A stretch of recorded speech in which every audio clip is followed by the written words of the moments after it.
चला ज्योतिष सांगणार, चला भविष्य सांगणार.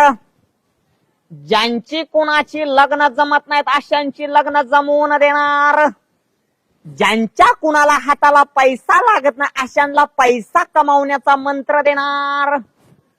चला हाय का आजी मावशी ताता काय काय बघायचं का भविष्य थोडंफार नको. चला भविष्य सांगणार. तुम्ही काल ते स्थळ बघायला गेलते त्यांनी काय सांगितलं? नोकरीवाला पाहिजे म्हणतात.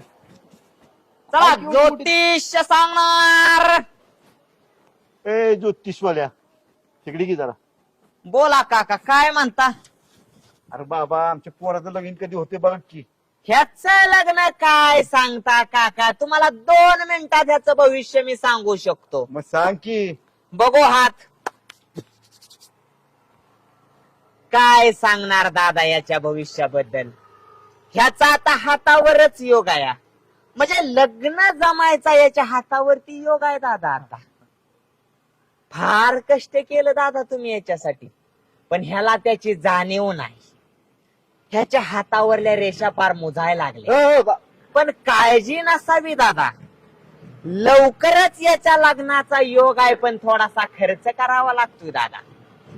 थोडीशी एका रेगन आडकाठी घातली त्याच्यामुळे ती आडकाठी काढावी लागेल, त्यासाठी थोडा खर्च करावा लागेल दादा. जर तुमची तयारी असेल खर्च करायची तर याच्या लग्नाचा योग जुळवून द्यायची जबाबदारी माझी आहे दादा. आपण एवढी वर्ष लग्नासाठी प्रयत्न करते पण व्हायना झाले. किमान ह्याच्या भविष्याच्या जोरावर तर लग्न होईल. आपण जरा थोडाफार काहीतरी करू. किती खर्च येईल? जास्त काय नको दादा, याचं लग्न जमवायला फक्त 1000 रुपये खर्च येईल तुम्हाला. देत असाल तर तुमचं लग्न जमवून देतो, नाहीतर जातो पुढच्या घरी. नाही आता तुम्ही एवढं सगळं सांगताच आहे.